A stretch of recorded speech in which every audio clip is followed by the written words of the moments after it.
Now available in paperback and Kindle Unlimited, John Haynes, A Conversation with Death. The man who rules the world and the angel of darkness take on a horde of demons in this inaugural John Haynes series adventure. Get John Haynes, A Conversation with Death for 99 cents on Kindle or in paperback today. A couple of weeks ago, one of my viewers asked me if we were going to have another Summer of the Savage perpetrated on us by the Negro Children of the Corn. And I said that it was too early to tell if we were going to have another Summer of the Savage here in America perpetrated on us by these Afro-American Negro Children of the Corn and some of these Latino Children of the Corn. But just like clockwork, just as soon as school let out and a few weeks passed by, we got the Summer of the Savage kicked off in full gear by these Children of the Corn. Now, when I talk about these Children of the Corn, I make in reference to a 1984 Stephen King movie called Children of the Corn. And in that horror movie, it was about these children who had grown up to become horrific monsters. And in America right now, we have Negro Children of the Corn right now. And many of those Children of the Corn grow up in these single mother households where they have no father in the home to instruct them with discipline and authority. And because there is no father in the home, these children grow up like stalks and they become these dysfunctional, violent-prone savages who terrorize neighborhoods all across the country. Now, I don't know about the rest of the country just yet. I know there was an incident in Chicago where a black man was killed by a white police officer, and I know there was an incident in Pittsburgh where a young black man was shot by a white police officer, and that was the first two incidents to spark off another Summer of the Savage. But here in New York, we've had a Summer of the Savage going on for the last month or so with the death of a young Hispanic boy by a group of gang members and three black boys who were murdered by these dysfunctional Negro Children of the Corn gang members who went out here and systematically, in one incident, stabbed and shot a young teenage boy, and then stabbed another teenage boy, and then stabbed yet another teenage boy. And these incidents of violence were so done in so much sequence that a lot of people, they were taken off by this behavior, and they were shocked by this behavior. But it doesn't shock me as it relates to these Afro-American Negro Children of the Corn, because when you have large groups of boys and girls who come from these single mother households, they are not given any structure, they are not given any guidance, they are not given any instruction, and they are not taught any discipline. And when you have children with no guidance, no structure, no discipline, and no order, what happens is you get the Negro Children of the Corn. And these Negro Children of the Corn, what they do is, in the summertime when there is no school, they go around terrorizing neighborhoods because they have nothing else to do, because there's nobody there in their adult lives to be authority figures, and there's no one to take the lead in their community. And that showed in what I saw after the murder of the third boy, with these Afro-American Negroes talking about having a rally to stop the violence. This is the most ridiculous thing I have ever seen in my life. Every time there is some sort of violence in the Afro-American Negro community, you get some butter biscuit eating shine pastor talking about let's march and have a rally, and then you get these black women walking behind this man talking about let's stop the violence. No, let's cut the BS and let's hold who's truly accountable for these Negro Children of the Corn accountable. And the person who is accountable for all of these Negro Children of the Corn are all of those black single mothers and Hispanic single mothers who go to those rallies sitting there talking about stopping the violence. No, these are the women who instigated all the violence in these communities, because these women just don't have any sort of handle on their children. And because they don't know how to be leaders and authority figures in their communities, This is why we have these children of the corn growing up like stalks. But they'd rather deflect and go to some rally where they sit there and march and protest and make a lot of noise and write up a whole bunch of signs talking about stopping the violence, when they could easily stop the violence in two ways. The first way they could stop the violence is to let that boy know who his father is, because if they let that boy's father into his life, that would change that boy's life. Because when it comes down to many of these children of the corn who are participating in the summer of the Savage every year, the reason why they are participating in this behavior is because primarily due to the welfare state, we don't have any fathers in these homes to be the strict disciplinarians and authority figures over these boys and girls. And because there is no father in the home to impose discipline on these children, what happens is, again, they grow up like stalks. And because there is no male to give them structure and guidance, they start looking to guidance for themselves, and they go and join these gangs. And the reason why they join these gangs is because, again, there is no fathers in the community. If there were fathers in that community, what would happen is that father would make sure that that boy or that girl was involved in constructive activities. Either would be some sort of program he would make sure that they would get in, or he would make sure that they were either going to work with him, or he would make sure they would have some sort of job to go to have something to do with their time. Because when it comes down to fathers, they're going to insist that their older children, especially when they get in their pre-teens and teens, have something to do, because they know that if you leave these children alone, sitting up on a sofa playing video games all day or running around in the street, then they're going to get into trouble. So he's going to make sure that there is some sort of activity that they are involved in, so that they are not on these streets or joining some sort of gang. And when you have a father in the home, none of his kids are going to be in a gang, because what's going to happen with that father is he's going to, again, enforce discipline, and the other fathers in the community are going to enforce discipline in their community. And because they are the breadwinners and they're controlling the money, they're going to let their sons know what the deal is. And the deal is that if you want his video games, if you want his food, and you want to live in his house, then guess what? You're going to have to follow his rules. And if you don't want to follow his rules, he's going to put you out in the street, because that's what fathers do when their sons say they want to join a gang. Because they're going to say to their son, you want to be a man, then you need to go out here and do the work of a man. So if you want to be with these gang members, then you can go out here and do the work of a man. Because when it comes down to many of these so-called gang members, these are the guys who want to sit down and say they are men. However, when we take a critical look at their communities that they say that they are the man of, they destroy their communities, just like the single mothers who raised them.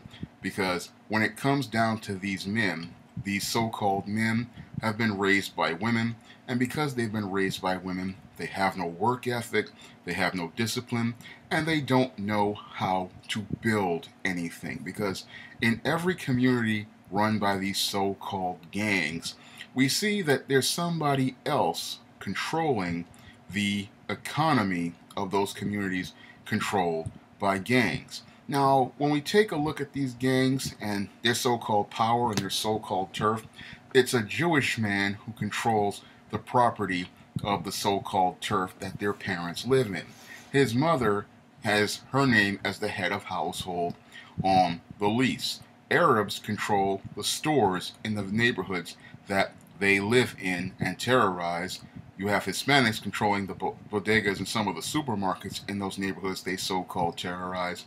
And we have Indians and Chinese running many of the restaurants in the neighborhoods they so-called have turf in. So when we take a critical look at many of these gang members who say that they are running the neighborhood and that this is their turf, we clearly see that these guys are just as delusional as the single mothers who raised them. Because if people control a neighborhood, they control the economy, they control the flow of dollars in that economy, and they control who works in their community. When you take a look at a neighborhood like Little Italy, which is run by the Italians, Italians here in New York run most of the businesses in Little Italy. Italians have a politician representing them in Little Italy, and they control even who gets hired to be the police officers who patrol Little Italy. That's what we call controlling turf when you have economic and political power.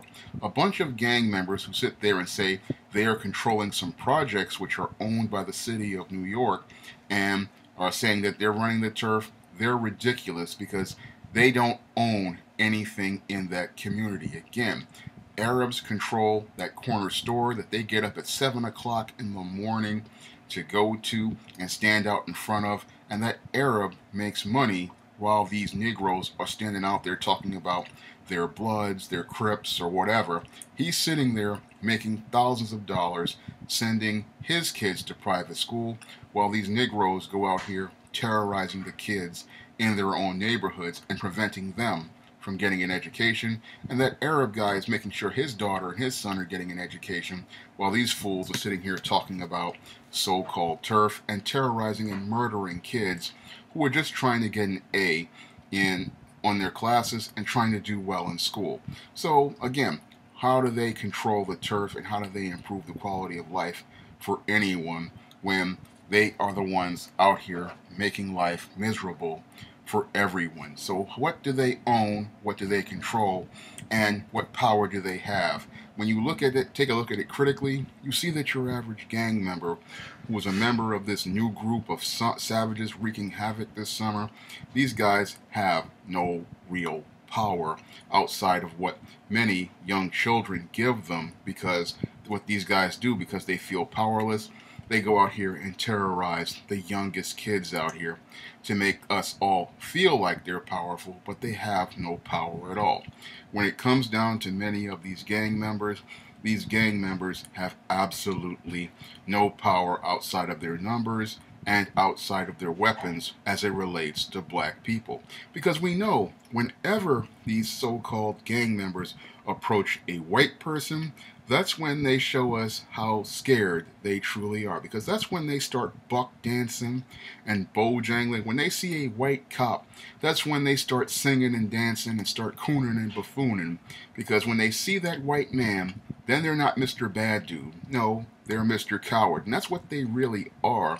But the sad part is, many black people are too scared to stand up to them, and many black people are too afraid to show them that they are nothing more than the cowards that they actually are. Because when it comes down to these so-called gang members, again, what are they doing for your community? If they're supposed to be protecting their so-called turf, then your so-called turf should be a place where old ladies feel safe to go outside, where children can feel safe to play, and where people can walk freely and be able to do business. That's what a person who controls the economy and the politics in their community wants for their community.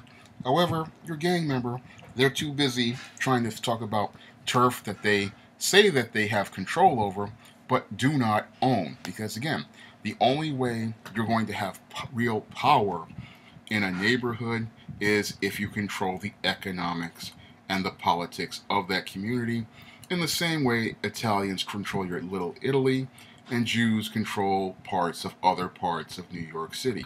In those parts of New York City, they control most of the businesses of the shopping districts. They control the schools to make sure that the right people get into their schools, and they control the politicians, and they tell their politicians what they want to do. They don't have to go out here and march and protest and rally. No, all they have to do is make 1 or 2 phone calls, and if there's one of you Negroes in the neighborhood, you are gone within 8 seconds, because that's how much power they have compared to your so-called gang members who say that they're controlling neighborhoods, controlling turf, and they spend more time fighting each other than fighting to protect the community. And that mindset comes into them due to these single mother households that most of these Negro children of the corn come from, because when they come out of these single mother households, they have this mindset of trying to compete like women for minor things like so-called running a neighborhood, which is a social thing that females do, not going out here to build like males do. And that goes into the second component of what I say what we need to do to solve this so-called gang problem, and that is that these mothers have to start imposing discipline on these boys. Because again, this whole thing in with gangs being a terrorizing community, that is all due to these single mothers not being effective authority figures. And the reason why they're not effective authority figures is because they have coddled these boys, they have spoiled these boys, they have made them feel entitled, and they feel like they can do whatever they want. And because they feel like they can do whatever they want in this woman's home, and she lets them do whatever they want in her home, they go out here and form gangs because they know that there are no males there to protect the younger boys. And these boys go out here calling themselves recruiting these boys because there are no male figures in the community to protect other people's sons from them.